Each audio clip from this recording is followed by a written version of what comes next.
qu'il est loin mon pays. Bonjour à tous, chers membres du Golf Club de Toulouse et bienvenue dans ce nouveau numéro de Coligno Golf.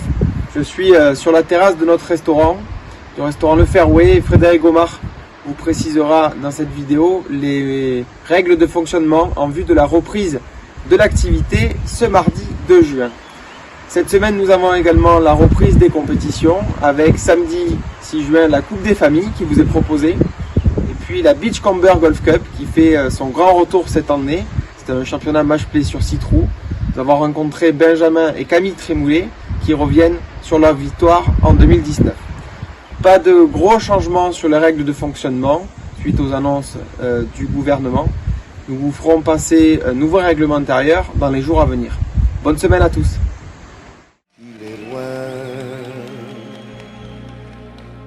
Donc je suis avec Frédéric Gomard, notre restaurateur du Fairway. Fred, le resto va ouvrir mardi 2 juin.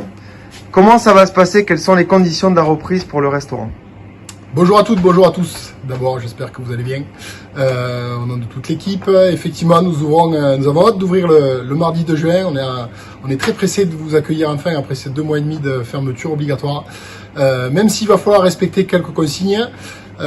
Comment ça va se passer? Donc la première chose, c'est que nous allons mettre un guéridon à l'entrée du restaurant avec à disposition un gel hydroalcoolique qui permettra à tout le monde de se désinfecter.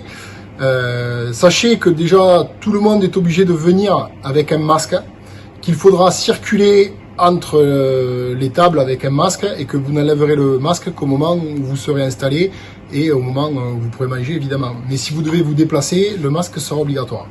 Donc nous accueillerons les gens à l'entrée du restaurant avec du gel hydroalcoolique, quelques consignes, quelques affichages des consignes à respecter et quelqu'un viendra vous placer et vous accompagner jusqu'à la table que vous aurez réservée, puisque les réservations seront plutôt préconisées, voire obligatoires. Voilà, c'est un peu le deuxième thème, les réservations très conseillées, vivement conseillées. Il y a aussi un petit ajustement, les membres ont l'habitude de venir manger à 2 et les tables se transforment en 4, 6 ou 10. Comment ça va se passer sur ces tables-là? Alors par rapport aux consignes qui nous ont été faites par le gouvernement, ce sera très difficile effectivement de modifier le plan, enfin la structure de la terrasse ou de la salle. Donc nous vous demandons impérativement de réserver. Sachez que d'une part, nous n'avons pas le droit d'accueillir des tables de plus de 10 personnes, donc c'est 10 personnes maximum.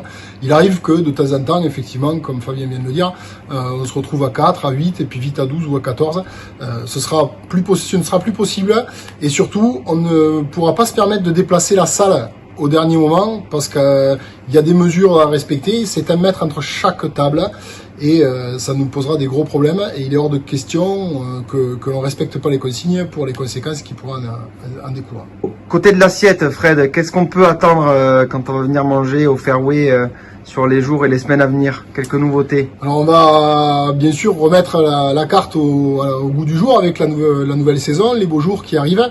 Je vais pas tout vous dévoiler, mais nous allons travailler bien évidemment énormément de légumes de saison, donc au niveau des accompagnements, au niveau même des salades, et alors principalement ce sera du froid puisqu'il fait très chaud, donc pour les salades justement je me permets de vous dévoiler une petite nouveauté. Ce sera une salade de quinoa avec du saumon, une salade très fraîche et vraiment très appréciable.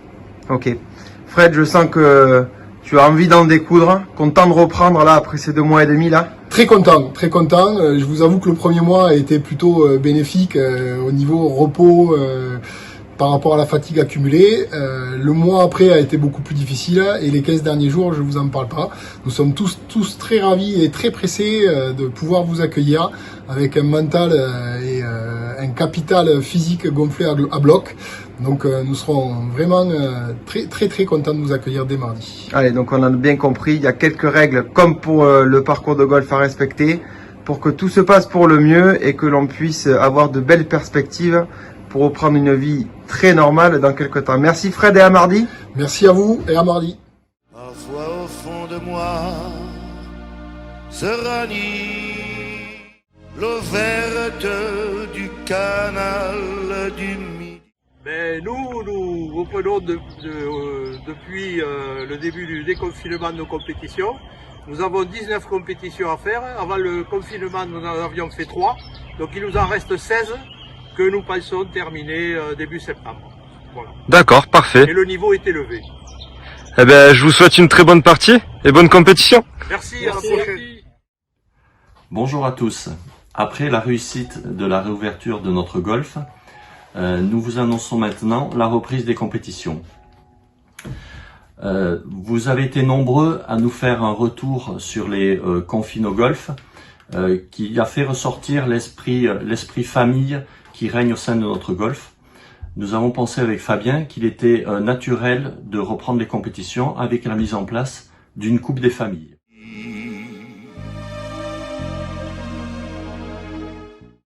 Cette compétition aura lieu le samedi 6 juin en scramble à 2. Le principe, si vous le pouvez, c'est de vous inscrire en famille, quel que soit le lien de parenté. Si jamais vous ne pouvez pas vous inscrire en famille, n'hésitez pas à faire appel à un membre proche de vous ou un ami. Et la brique rouge des minis. La remise des prix aura lieu samedi en fin d'après-midi sous la forme d'un e-apéro et une visioconférence. Les lots seront ensuite à récupérer au ProShop. Les inscriptions seront ouvertes à partir de mardi matin 8h30 sur le site. Merci à tous. Oh mon pays, oh Toulouse. Nous sommes avec Camille et Benjamin Trémoulet, vainqueurs de l'édition 2019 de la Beachcomber Golf Cup qui avait été organisée au Golf Club de Toulouse. Camille, vous étiez nos dignes représentants sur toute la durée de cet événement assez incroyable. Est-ce que tu peux nous rappeler un petit peu les conditions de participation à la Beachcomber l'année dernière? Donc l'année dernière, c'était une compétition. On s'est inscrit avec Benjamin tous les deux. On a joué nos matchs contre différents membres du club. C'était le week-end, ça peut être les soirs en semaine. C'était des matchs de 6 trous, donc ça allait vite. Et donc ça s'est terminé contre Yann Moinès et Jean-Claude Pénichon. On a fait une finale, c'était un lundi soir, donc sur le club où on a gagné.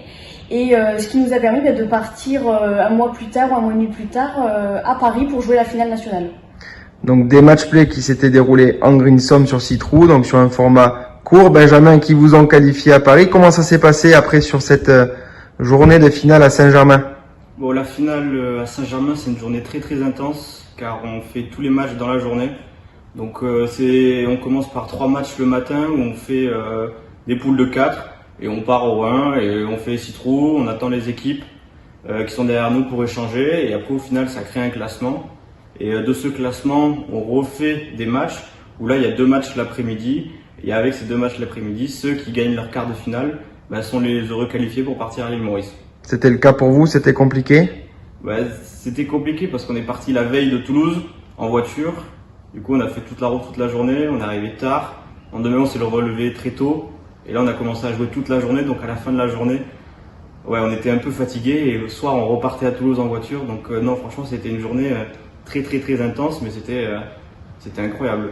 La récompense était belle, Camille, puisqu'après, vous vous êtes donc qualifié pour aller faire cette finale à l'île Maurice.